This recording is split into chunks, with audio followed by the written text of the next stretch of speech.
And we are live from the Brojo for the first episode of the new yet old wrestling podcast, The Takedown Breakdown. I'm Kien. And I'm Zach. Yeah, Zach is now my co-host. Like I said, I for the longest time, unfortunately, feel really bad, but I really could not watch wrestling after Jesse passed away, which made me feel like utter shit. But I got a chance to watch the match between Kenny Omega and Chris Jericho. Made me realize I missed this shit. You missed a lot of stuff in the build-up to Wrestle Kingdom 12. I did. It was hard. It was hard. So, like, when we first did this, Jesse asked me why I got into wrestling, and he talked about why he got into wrestling. So, Zach, how did you get into wrestling?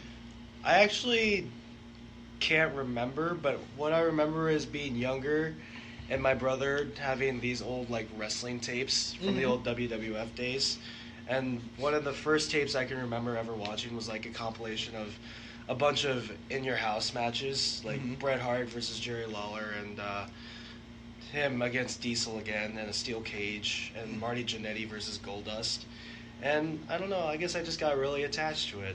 Who is your top 3 favorite wrestlers of all time? Of all time? Of all time. Well, first is Chris Jericho. You really? Yeah, I put Chris Jericho's at the top of my list. Okay. One, because he's very diverse in his moveset. He's technical. He can brawl if he wants to. He's and got a really good rock album. That too. I'm just really kidding. And he used to be a really good high flyer too. Yeah, before the injuries. Yeah. Second, I haven't watched much of him, but I'm really drawn to the Great Muta. Or Keiji Muto, if you want. Like, I don't know what it is, but just the mystique of the Muta character is just really cool, and I really love The Mist. Right. Which was kind of why I was drawn to Tajiri. Yeah. When he was in WWE, and I watched a little bit of his ECW matches too. And third, that's kind of a tough one. It's a 3-way tie between Shawn Michaels, Bret Hart, or AJ Styles. Okay. I really like The Rock. I mean, that's fine. He was my favorite when I grew up. He's like my number one still. The blonde-haired dude from NJPW. There's a lot of them. He's like the champion. Okada? Kazuchika Okada. I love Okada. And I really, like, for, like, newer wrestlers, this doesn't sound super pretentious and douchey. Are you going to say Roman Reigns? No, I'm not going to say Roman Reigns. Are you going to say John Cena? I'm not going to say John Cena. I really like Xavier Woods. Oh, that's fine. I like his mic talk. It's really fucking interesting to me. And I find it to be fun. He's, like, we were talking about this beforehand. Like, I hated the New Day for the longest time. I just thought they were just douchebags. And then WrestleMania, I think 2 years ago. 31, when the fans booed them out of the arena. Maybe it was 3 when when they came out in Saiyan armor? No, wait, that was 32 when they were facing the League of Nations. Yeah. And when they came out in Saiyan armor, I was like, alright, I'm gonna give Xavier Woods a try, and realize like how big of a dork he was. I was like, okay. That wasn't even the coolest part to me. The coolest part to me for their entrance was they came out of a fucking cereal box. Yeah, but you're not a DBZ fan like I am. I know, but they came out of a cereal box. But like, no. Here's what is so magical about that scene. Is that if you look very closely... Their hair is up in, like... No, the only one that has a tail is Xavier Woods wrapped around his Saiyan armor. I haven't watched WrestleMania 32 for the longest time. I am such a nerd, and like... Another reason, like, why I love wrestling is this live-action shonen battle manga to me, where it's just like, you did this to this person, I will defeat you, and I'm like, alright, this is basically like live-action anime and soap opera for men. Like, I can dig what they're digging out here. So, like, our usual format is we have, like, some news stories and some things that are going on. It was pretty newsworthy this week. Yes, and if you have some news, you can let me know. I mean, mine kind of tie in with the shows. Okay, so we'll bring that up while we go into this. So the first news story I was able to pick up is Richard Rodriguez, a steroid dealer who is currently in jail, is accusing WWE superstar Roman Reigns of being one of his former clients. He's also the current Intercontinental Champion, Roman Reigns. Yes. And from what I heard, Roman has, of course, denied this. Yeah. As he should, but we all know what happened, what was it, last year? When, at Money in the Bank, when he lost to Seth Rollins, and then it was revealed that he was being suspended. But I think he got tested positive for Adderall instead of steroids. Mm-hmm. I mean, so he's still using something. So it's kind of like still frowned upon. I mean, have they come to a 100% conclusion on this? I don't think so. I think this is at the moment just an allegation. So we will find out. I'll take this with a grain of salt. I mean, I don't think Roman's using steroids, but at the same time, you never know. So, he could be, for all we know. Back in the day when Lesnar first came into the scene, you could definitely notice that dude was using steroids. Oh yeah, that dude was huge. He's much slimmer now. I don't know. I don't think he is either, but only time will tell.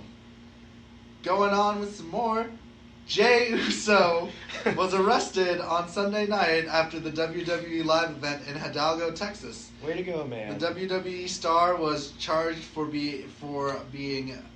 driving while intoxicated and was held on a $500 bond and was released on the same day. The one thing that caught my attention with this was, one, he's got a DUI. Two, he's the current one half of the SmackDown Tag Team Champions. Does this mean they're going to lose their titles at Royal Rumble for punishment? Because you know that WWE is hardcore about this stuff when it comes to their wrestlers getting punished like this. Yeah. It happened to Jack Swagger at WrestleMania 29, I think, when he was caught with marijuana. And he was beaten in 7 minutes by Alberto Del Rio. Yeah. And I'm pretty sure he was supposed to win that match because they built him up with the We the People gimmick. So, I don't know. I mean, I love the Usos, but only time will tell if they will be punished and lose it to American Beta. I don't think so because, I don't know.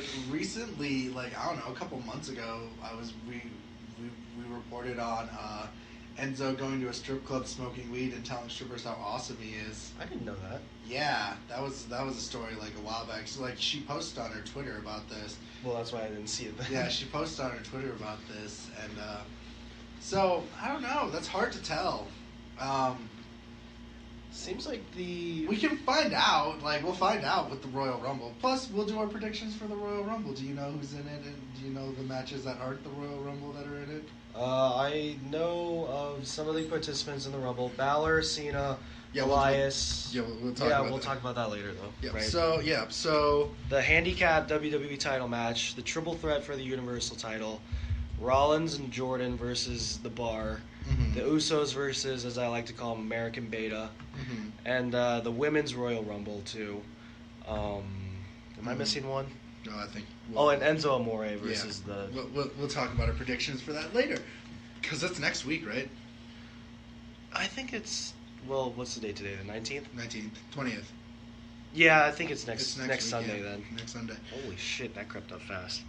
So a new tag team has been bought out. Todd Warbeard Hansen Smith and Raymond Rowe. Is that War Machine? Yes. Are now going to be on the WWE. I also heard that in the same week they signed Ricochet and Candice LeRae. That is correct. Candice LeRae is Johnny Gargano's wife. Yes. So, in case some of you didn't know that. Yes. So, we're going to talk about the major highlights first of each show, and then we're going to get into the miniature things that happened. So, the big major highlight on Raw this week was Braun Strowman. And I personally did not like this. See, I'm in the same boat with you, because how many times have we seen this happen in the last year? He goes on a warpath backstage and flips over stuff and beats the shit out of people. Yeah, I mean, it kind of happened last week with his attack on Kane and Lesnar, and then he pulled down the stage with the grappling hook. Right, and see that. Where the fuck do you get a? Why is there a grappling hook there? That's the Why was there a grappling hook? I was rewatching the highlight. I'm like, why does the WWE just randomly have a grappling hook? You would think that I'm maybe reading into this too much, and it's making me sound like a pretentious dude. It's just a storyline, man. It's just a storyline. I get that. But, like, remember in the old WWE, like, they have kendo sticks under their fucking, like, why? Maybe they like to practice. Maybe. But, like, this storyline bothered me just because it's, like, it was really dumb. And, like, the only thing that made me laugh was the cake guy. Oh, yeah. He's just fucking standing there straight face. And he just ate the... He just took it and ate it. He, like, looks at him, I'm like... Don't smash it in his face. And then he's just, like, eats it and walks away. Feel bad for all the guys that were there, because, like... They weren't doing shit. They were just like, ugh, choke slam down there. Yeah. Just like, for me, this personally just kind of baffles me that, like, I don't know. I think it also comes to the fact that I am personally not a big Braun Strowman fan. I personally really don't like him as a wrestler. Like, I know a lot of people really like him. I started out that way. I'm not as big of a fan as a lot of other people, but right. I am kind of a fan. I understand why people like him. I mean, he's this giant, larger-than-life guy who they've built up to be, like, this strong, somewhat unbeatable, because he's been beaten by Roman Reigns and Brock Lesnar. Mm-hmm. So I can understand why people like him, but at the same time, I think personally it was also weird to bring back Kane, but that's just me. I thought that too. I mean... last year he was jobbing. Masked Kane. Though at least he was masked. But last year on SmackDown he was jobbing to the Wyatt family the whole time, and now, well, I don't know if jobbing's the right word, but he was taking losses left and right. And now suddenly he comes back as a destructive force to face the Shield. Roman goes out. He's kind of out of place now, and now he's for some reason in this title match, and they're trying to build him up as a threat. You were talking about Kane, right? Yeah. Yeah, it's just weird. Wasn't he part of the Authority and not the Wyatt family? He wasn't part of the Wyatt family. He was facing the Wyatt family last year.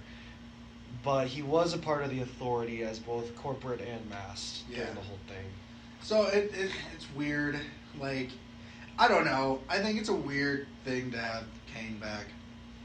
He was running for mayor. Yeah, that is pretty weird. I guess that didn't happen, I guess. That's why he's back.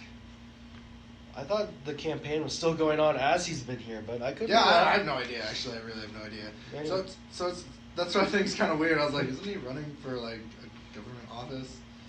Vote for Kane. Maybe it's publicity, yeah. Like, oh, he can do that. I'm going to vote for that guy. No, it is like, I don't know. This whole... If it worked for Jesse Ventura, it can work for Kane. Oh, God, don't bring that up. Someone who was from Minnesota told me the most fucking weird story about Jesse Ventura, and I'll tell you off mic about that whole scenario. And so, just in general, like we were saying, the setup was like, he's lifting a truck. Blah! I'm like, oh, yeah. God. I mean, we saw him lift the ambulance last year. A truck's a little more impressive, I'll give him that. I guess. But, you know... I just think that if this doesn't lead to a victory, why are they making Strowman look so strong if he's just going to lose? Because I have a feeling Lesnar's going to retain. But, okay, I guess I just threw out one of my predictions. I'm sorry. Oh, you're fine. No, and he might not, though. The way... He's been talking about going back to the UFC. Yeah, I've heard those talks, too. So, this could be the way Lesnar doesn't have to keep doing shit. Like... Well, I feel like if he's gonna leave for UFC, they're gonna take the title off of him at the biggest show of the year, WrestleMania. So, right. But, you know, plans change with Vince McMahon all the time, as we learned with the streak. Right, and then we have it's pretty awesome Jason Jordan and Kurt Angle action going on after this. He's like, man, I got you, Dad. You mean Seth? Oh, no, never mind. Yeah, it was Jason Jordan and Kurt Angle talking. He's like, I need you to do this for my partner. For my partner. Yeah, he set up Seth Rollins to be put in that match. Yeah, he set up Seth Rollins to face Finn Balor and the Raw Tag Team Champion. You brought it up. He did the curb stomp. Or I think they're calling it the Blackout now, which is what it was called when he first debuted in NXT, when NXT was rebranded and they brought in all this new talent and didn't make it a reality show. Thank God that happened. But yeah, I was really excited to see that. Yeah, they renamed it the Blackout. Yeah. I couldn't tell what happened because I was looking down at the moment when it happened, but I caught it at the last second. I saw Rollins stomp Balor's head into the ground, and I flipped out. I legit jumped out of my chair. I was like, holy shit, it's back. And this is really good for Seth Rollins because he hasn't had much luck in the finisher department since they got rid of it. Because he had the single underhook DDT, which only lasted for a week.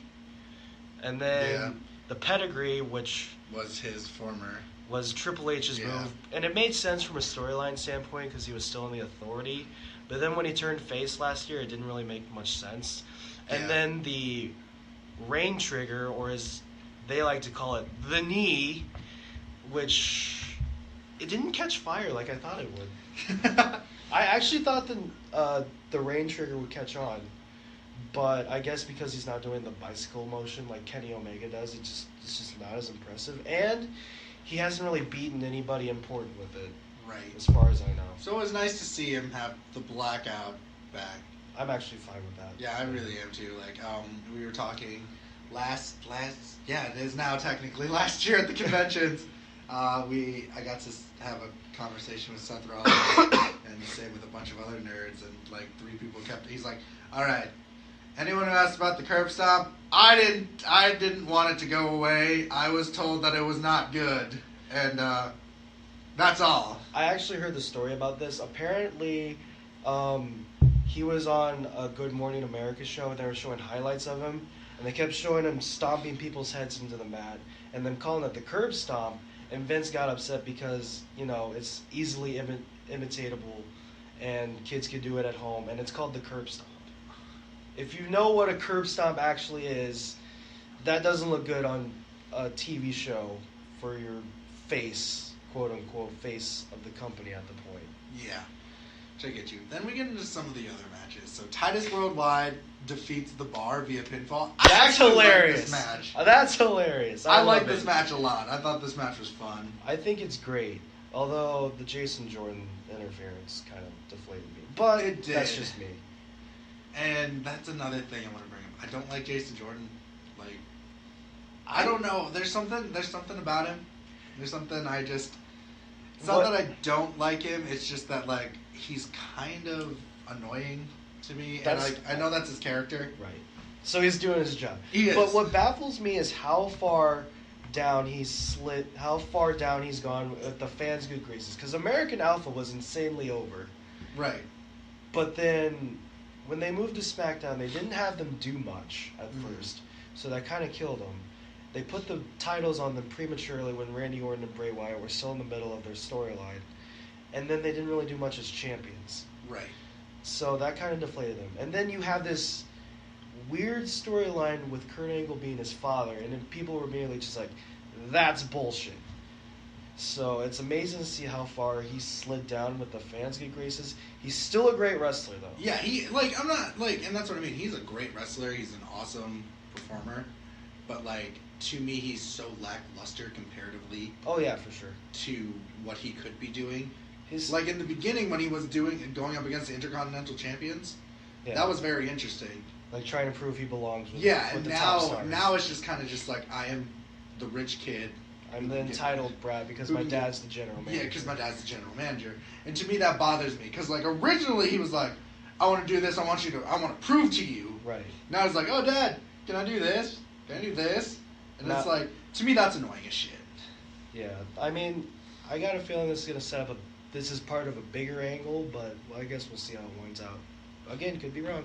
And Cedric Alexander defeats Tony Nese. Surprise, surprise. Limping Enzo Amore, cutting promos for him. You told me you don't like Enzo Amore. I hate Enzo. You never did. I fucking hate Even when he was with Big Cass. I liked him when he was Big Cass for a while. But as the solo stuff goes. As the solo shit, he's just so annoying.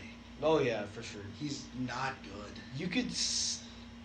Because he doesn't have anyone to back him up anymore. Right. You could see the fans starting to turn on him last year too. Yeah. When Big Cass split with him. Right. So they did the right thing though by turning him heel, and making him his loudmouth persona, which he basically is. And it works, but at the same time, I kind of agree with you because it's getting annoying at this point. Like, he cuts the same promos. Yeah, and I really don't like the Zoe train either, because I don't like that, like, they're a team. No, they're really not. They're just like... What annoys me is how Tony Nese is trying to get back into it. Yeah, I think it just bothers me. It would have been cooler if he would have just went up against him. But this is actually one of my favorite matches, though. Asuka defeats Nia Jax. That was a pretty good match. I really like this match a lot. Because it was an immovable force kind of match. Like, Asuka trying to do, like, fucking throws and shit, could not do it. Yeah. And I really liked, like, her spider... She did, like, a spider leg, like, fucking joint lock to get her to tap. And, like, I love strong style a lot. But the WWE has been like, yo, man, you can't do this because, like, it looks like it could actually hurt people. I mean, if you saw what happened to Katsuri Shibata last year against Okada, it's very dangerous. It is. Well, look what happened with John Cena and Shinsuke. But Shibata was a straight headbutt. Yeah. To the skull. Right. Shinsuke's was more of like an errant botch on both their parts. Right. Cena probably didn't jump high enough, and Shinsuke probably didn't flip him enough. Yeah. But that wasn't strong style to me. Shibata's was definitely strong style because he's hitting you as hard as he can, and it's not a hit and miss strike. Like, you got to sell it. Okada was definitely not selling. That was actual pain on him. And Shibata actually struck him as hard as he could with his skull. Right. You know what I mean, though? Like, those are the two wrestlers that came from Japan that do the whole strong style thing. Yeah. And so, I love Asuka.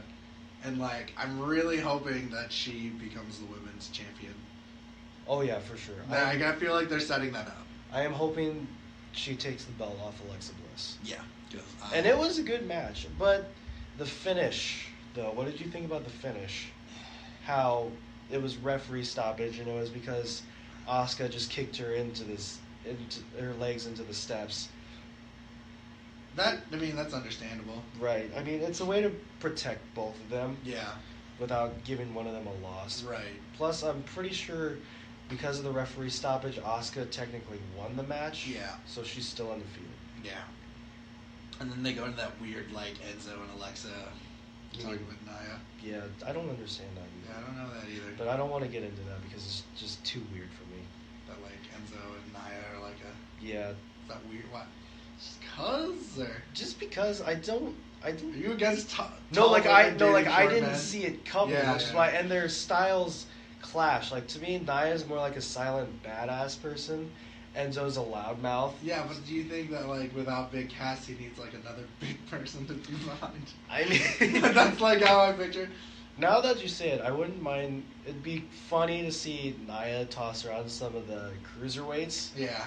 But at the same time, it'd be very damaging to the cruiserweights. It'd be very hilarious. It would be hilarious, but then in the long run, it'd be like, why do this to the cruiserweights? The Revival defeat Jobbers! Unnamed Jobbers via pinfall.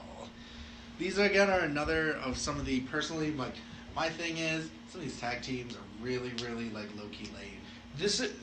To me, this part isn't about the match. This is about the promo afterwards. Mm-hmm.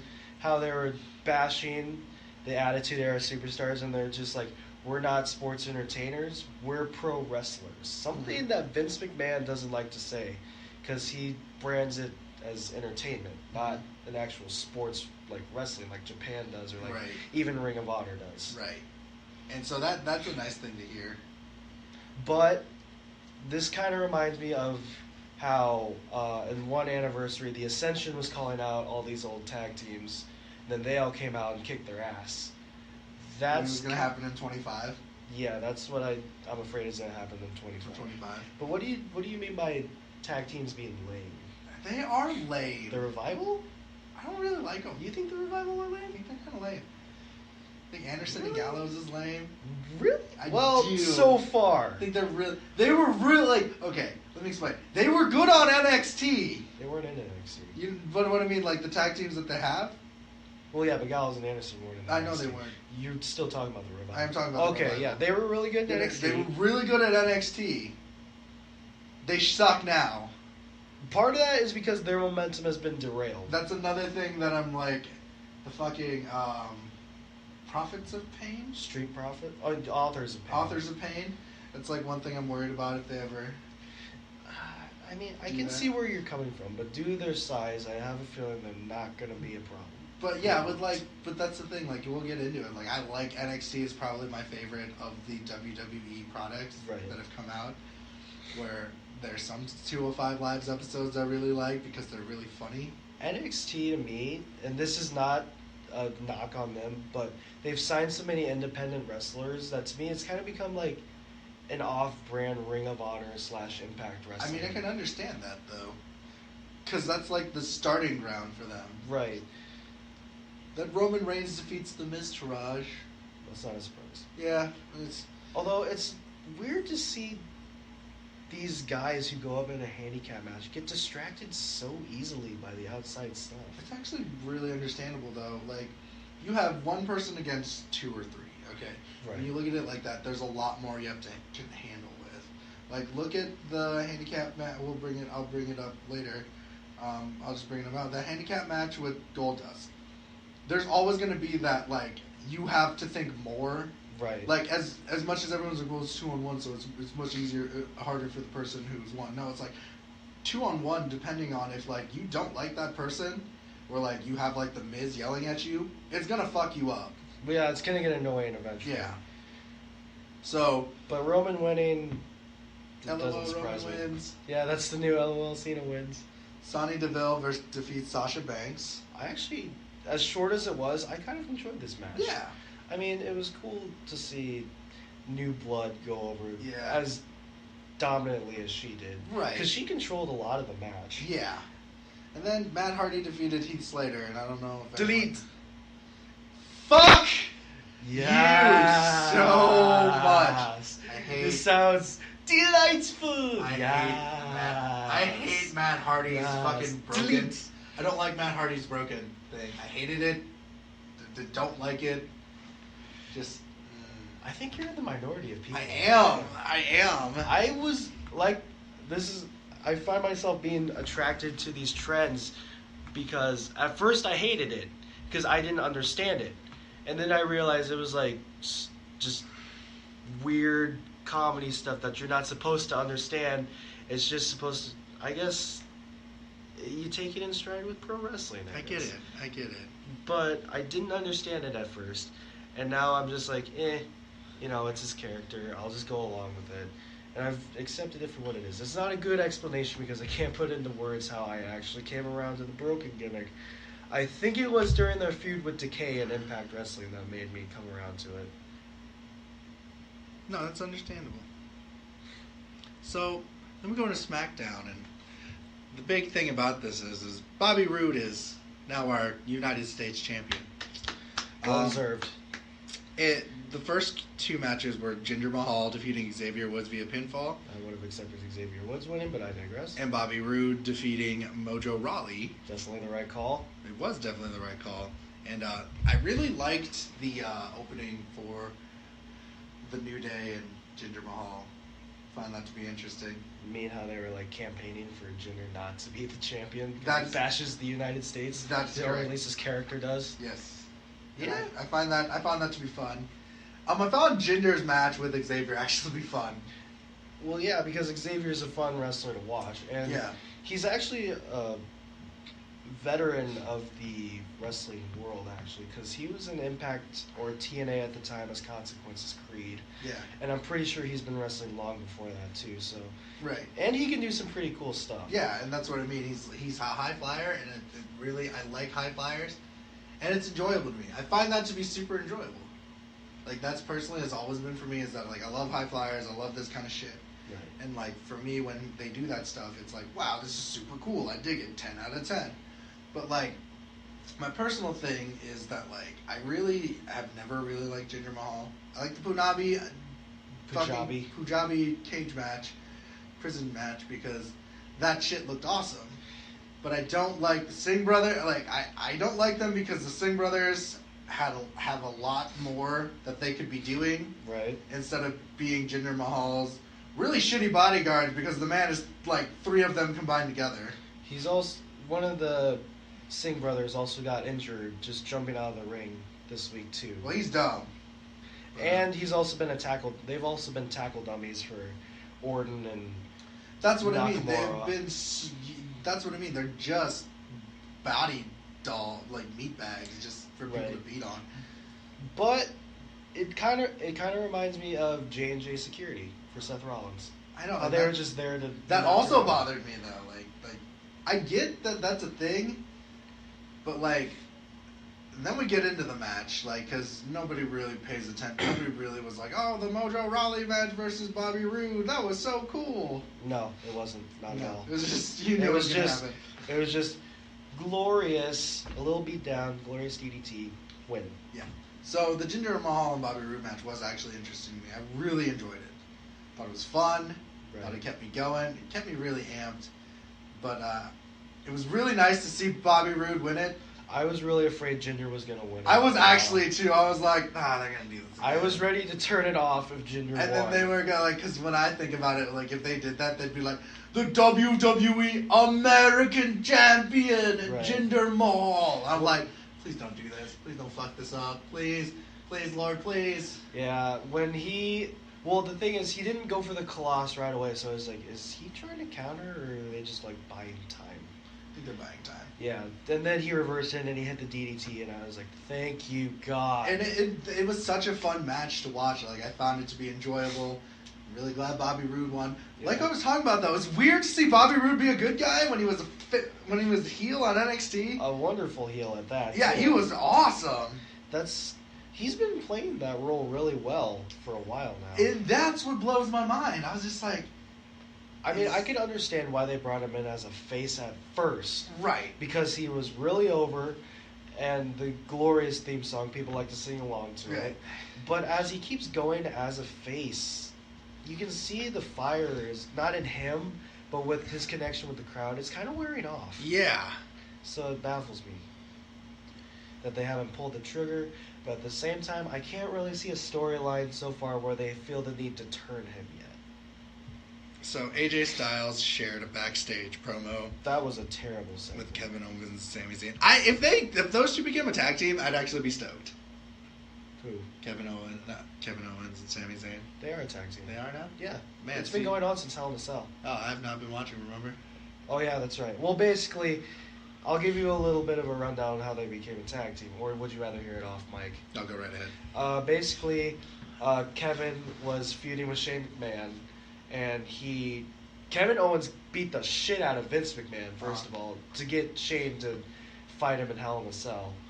And then Sammy was just telling Shane, because he's Kevin Owens' best friend, he's like, I've seen this side of Kevin Owens, you gotta watch out. And Shane was like, with all due respect, mind your own business, I'll take care of this myself.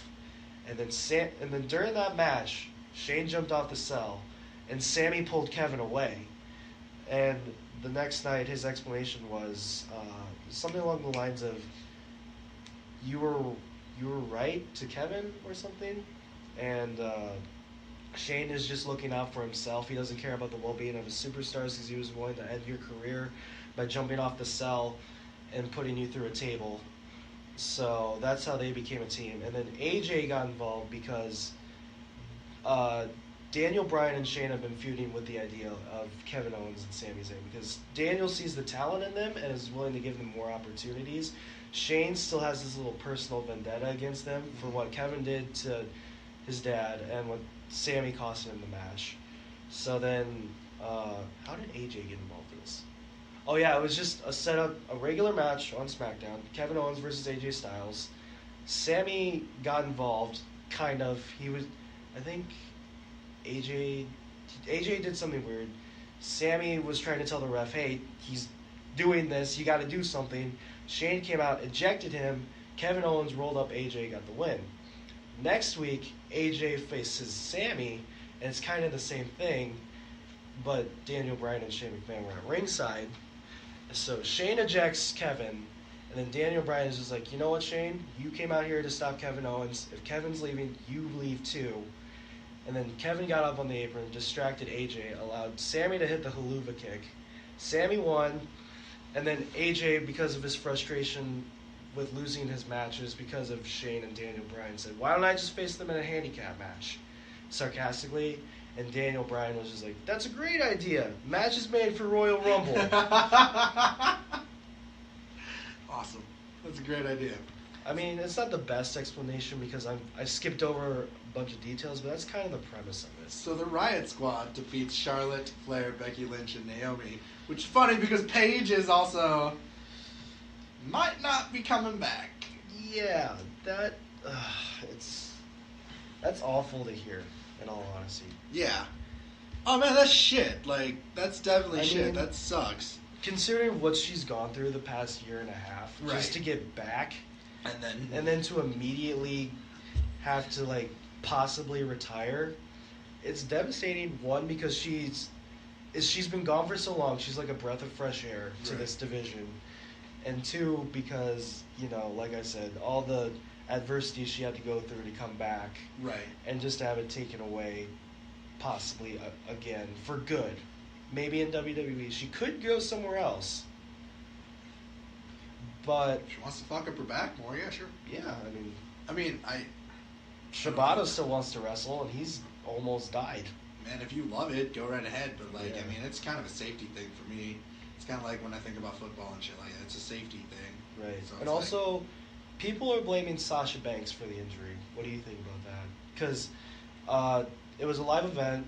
Sasha kicked Paige in the back. Mm-hmm. Paige wasn't ready for it, and she couldn't get up. That's why this injury is about. And people are blaming Sasha Banks for it. Comes with the job. Yeah, that's exactly what I said. When I'm a people- big believer it comes with a job. Yeah. Plus, as we all know, in this sport, accidents happen. It's just like the simplest move could hurt you. Neville broke his ankle doing a baseball slide under Chris Jericho. Oh yeah. It happens. It's not really Sasha's fault. It was a freak accident. Right.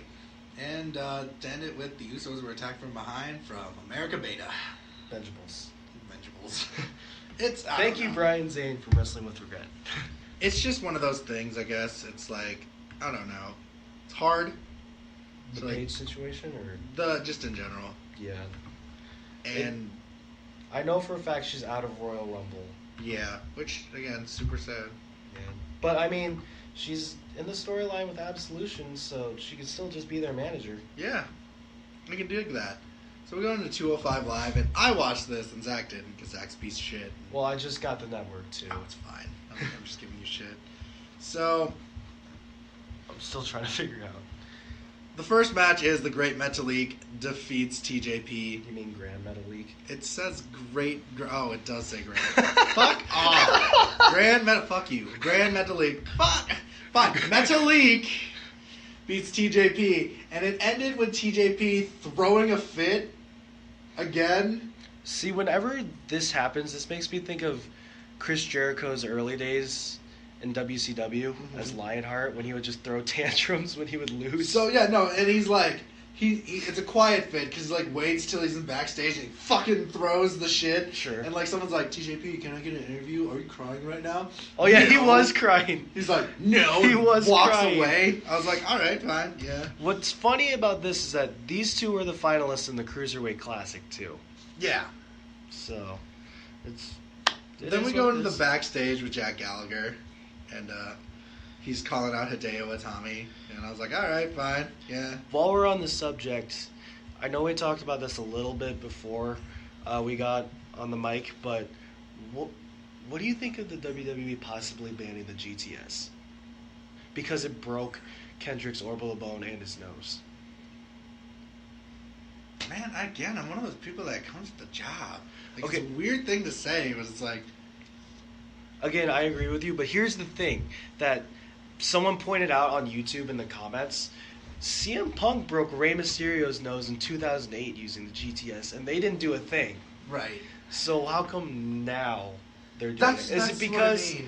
Is it because Hideo hits harder or something? I'm thinking, okay. So Or is it because they're so afraid of the safety issues that it now... is probably the safety issues. I'm going to give you 100% because, like, a while ago they were talking about how dangerous the pedigree was for a while. Really? It's actually quite dangerous. It can actually be quite dangerous if you was do this it a wrong. few years ago? Or? It was a few years ago. I was going to say, I can understand if it was when he first started using it and he didn't let the arms go, Right. and he kept them hooked. Because Yeah. I know there was one time a dude actually landed on the top of his head. Yeah, that's what I mean. Like, yeah. So, it's hard because, like, it is probably a safety thing. Right. Gotta remember, they are working, it is now more for children than it is for, they're trying to be more child friendly, so Right. you have to be child appropriate. I can't speak for Brian Kendrick here because obviously I've never met the guy, but he would probably say it comes with the territory too. Yeah, and I feel like that's just me. I am not a professional wrestler. Right. Neither of us are Like- pro wrestlers. We're just fans. I have fans. I did martial arts, and we can't do shit like that. Well, yeah, you're not gonna pick someone up in a fireman's carry and drop them on Exactly, your knee. like, I am not a professional wrestler, I do not know how this goes. Like, if you were talking about, like, should, like, a axle kick or a heel kick be illegal to the face? Yes. That fucking is terrible, and look if you're not wearing headgear. Right. This, I can't really tell you. I can only see, like, the injuries, and I'm just like, okay, you were right. Maybe, but at the same time, people have been doing this for years. Right. And another thing is, I don't think Hideo himself has never injured anybody before with a GTS. Even in Japan, Right. when he was doing it stiff as hell, Right. as Kenta. Yeah. So that's where I come from. It's like, it's hard to really be like, yeah, not do it. Right. And I'm just kind of like, I mean, at the beginning of his career, he couldn't do it because CM Punk just left, Right. and they were afraid he was going to get those chance. Which that's is- very understandable. And we go into the Golden Opportunity match. It's weird. Okay, so Cedric Alexander and Goldust were like, you're the Scorsese to my DiCaprio, and saying these movie references. And then they're like, well, we're like the Goodfellas. That's what Enzo was saying, because we're real Italians. Only Enzo is Italian in this scenario, by the way. Just want to point this out. And then Goldust is like, well, I'll face you in the ring. And then he's like, handicap match. And it was a handicap match.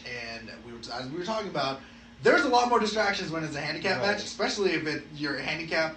The other people that you're in a handicap match with fucking hate you. Because that's the Zoe train. Right. They do not like each other. Well, I mean, at least with this handicap match, Goldust had Cedric watching his back. Yeah. Roman didn't have anybody. Mm-hmm. And so that's the thing about this match, because then Goldust won. And you made that joke, well, like, what is Goldust? He's not under 205 pounds. I know. Titus O'Neil was on 205 Live, and that man is over. He was acting more as the manager for Akira Tozawa, though. He wasn't actually wrestling. But it's just a joke. I know for a fact Goldust is not 205 pounds, but I don't know where this storyline came from with him and Cedric. That's just the one question I have when it comes to this whole thing. Man, they're just bros.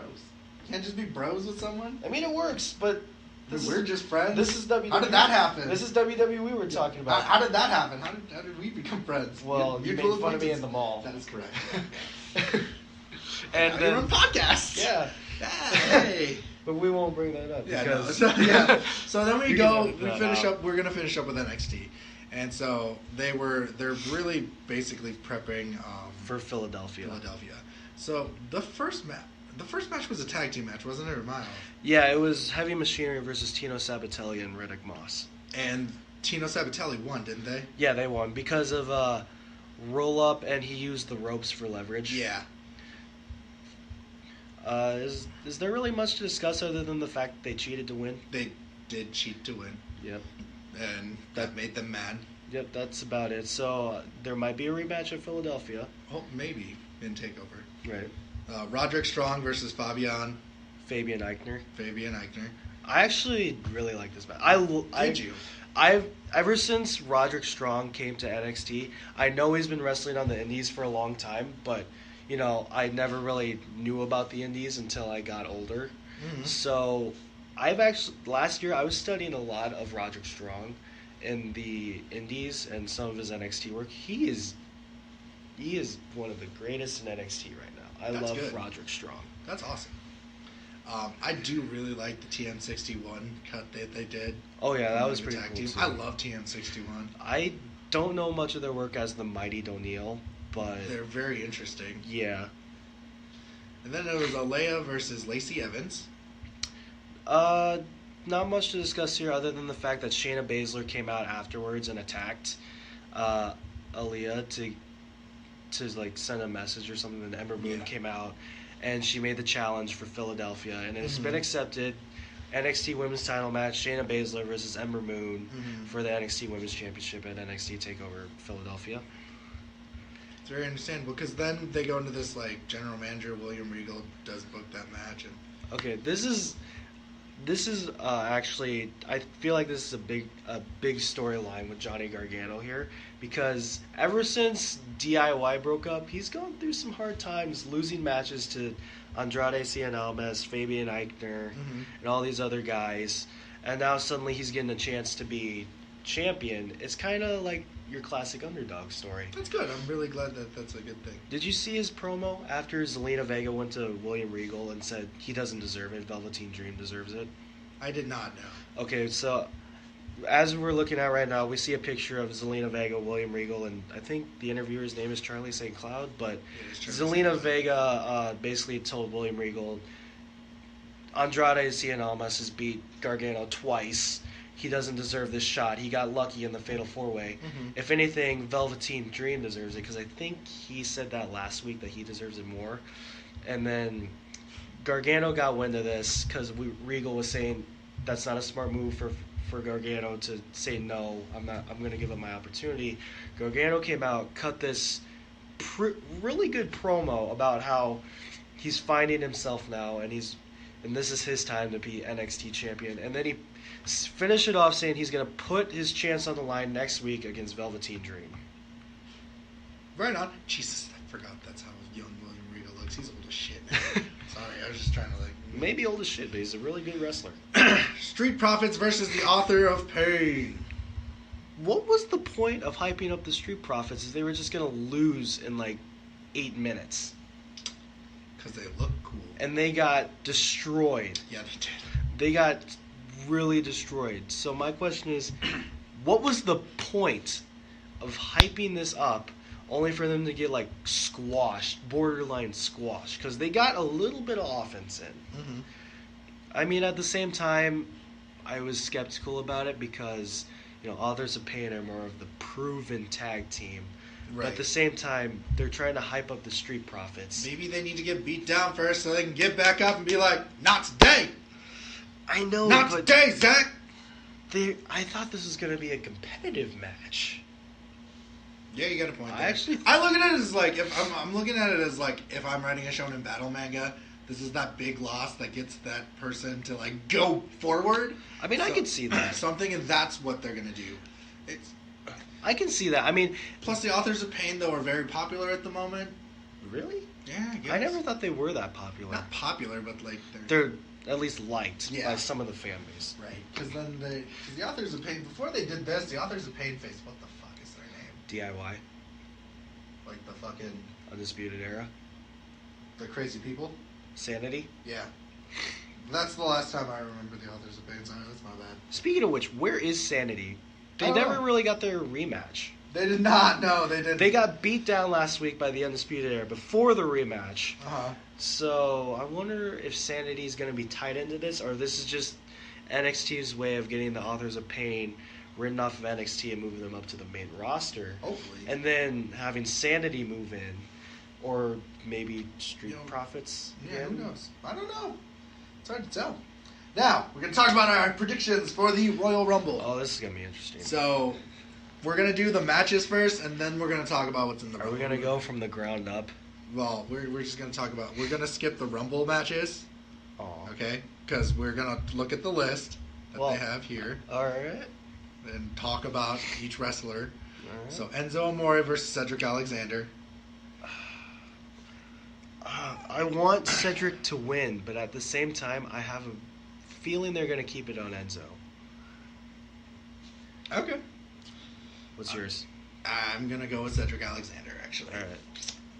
The Usos versus Chad Gable and Shelton Benjamin. See, if it wasn't for the DUI incident, I would go for the Usos. But because I know somewhat of WWE's policies when they're no tolerance with this stuff, I wonder if they're going to take the titles off of them and put it on American Beta or /Benjables. I'm actually going to go with the Usos. I have faith that something won't happen like that, but I could be possibly wrong. Seth Rollins and Jason Jordan versus Cesaro and Sheamus. Rollins and Jordan. Do you really? I don't know. For some reason, I think Cesaro and Sheamus. They've held the belts. They have. No, I get you. So I don't understand the point of putting it back on the bar if they just lost it again. And plus, there's kind of building depth to this Rollins and Jordan storyline because it's kind of like student-teacher type thing. Even though Jason Jordan was a tag team specialist before he moved to Raw, so that's kind of baffling. But at the same time, I feel like Rollins and Jordan are going to win somehow, and they're going to beat the bar. All right, I trust you. AJ Styles versus Kevin Owens and Sami Zayn. See, I'm going with AJ. I'm going to go with Sami Zayn and Kevin Owens. I'm going to go with AJ because I feel like there's going to be an error with Owens and Zayn during this match. Maybe. But at the same time, I could also see the WWE putting the title on Owens and Zayn and then having them fight over who's the real champion for a little bit. Yeah. Kind of like friendly fighting. Right. But I'm still going to go with AJ. I'm going to go, Actually, I'm going to change mine because I actually want Sami Zayn and Kevin Owens to do shit with the tag team title. So I'm going to go with AJ Styles. Oh, yeah, that would be a pretty good tag team champion. I would totally be down for that, actually. Let's campaign for it now. Owens and Zayn champions. Tag team champions. WrestleMania. Yes, please, for the love of God. Brock Lesnar versus Braun Strowman versus Kane. I'm going with Lesnar. I feel like there's big plans for him at WrestleMania. I, too, am going to go with Lesnar because of that thought. I really want Braun to win because they've just been hyping him up every fucking year and have done nothing with him. Same. If I wasn't so, 70% sure that there were big plans for Lesnar, I would definitely go with Strowman. So, here's the people we know that are going to be in the Men's Royal Rumble. Elias, Randy Orton, Shinsuke Nakamura, John Cena, Finn Balor, Baron Corbin, Matt Hardy, Bray Wyatt, Rusev, Alden English, Apollo Crews, and Titus O'Neil. With all these in mind, I really... Roman hasn't been entered yet? No. Okay. Yeah, see, and that's... I've heard rumors that it's going to be Roman versus Lesnar at WrestleMania 34 for the title. God damn it. I have heard those rumors for the longest time. Damn you, Internet! So I'm thinking... he's not in there yet. However, as he's not in there, I won't make him my pick. So, let's see here. I'm going to go with Shinsuke Nakamura because I am a man of hope. See, I'm going to go with Shinsuke Nakamura too, but for some reason there's this nagging feeling in my mind that it could be Finn Balor as well. That or Baron. Baron, really? I don't know. I mean, I'm not against that, but at the same time, he's lost a lot of momentum. Yeah. So it'd be like an out-of-nowhere win. Right. So, yeah, I'm going with Shinsuke. Yeah, I'll go with Shinsuke. Well, Finn's been losing too, though. Yes, but he's just got the Balor Club back together. He did, yeah. So it's kind of giving him some direction. That did, yeah. But my thought with Balor Club, though, is that if Finn does not win the Rumble, this might be the way they get the... If Roman does enter in the Rumble and he wins... This might be their way of getting the Intercontinental title off him and giving it to Finn. Right. Which I would be all for. So, the women's is Naomi, Asuka, Ruby Riott, Yay. Natalya, Sasha Banks, Bayley, Mandy Rose, Sonya Deville, Carmella, Tamina, Lana, Liv Morgan, Sarah Logan, Jesus Christ, Mickie James, Nia Jax, Becky Lynch, Alicia Fox, Dana Brooke. Why have they announced more for this one than... Because this is actually a big thing, because this has never happened, Zach. I know that, but the men's Royal Rumble is also a big deal too. So I'm kind of surprised. But it's not more. women this time. This has never happened. It's like the women's Money in the Bank. It's like super big to them because they really are still trying to do that push that women can be WWE athletes too instead of just sex objects. Right. I'm not saying that this is wrong. No. But I also you sexist pig. I'm not, because I'm actually all for this. I really wanted this to happen because it sounded cool and, you know, your mind. Yeah, you know, just to have them on par with the men, Right. showing that they are true athletes, which is something that I've advocated for a while too. I'm gonna go with Asuka, by the way. I'm going with Asuka too. Hold on, let me see. I really think this would push Asuka into being a frontliner for anything. I am gonna go with Asuka. However, I would also probably go with Sasha Banks too, maybe Bayley, but Asuka for sure. Right. Okay. Because they're building her up as unstoppable. So, she is pretty unstoppable. So it would work. It would definitely work. I'm really down for that. So that's been the Takedown Breakdown. Don't forget to like, subscribe, and share. This is going to be a weekly thing. This will come out on Sundays. That's the goal, at least. We'll be recording it either Fridays or Saturdays. We'll give it a shot. And so I've been Kien. I'm Zach. Have a good day. Delete.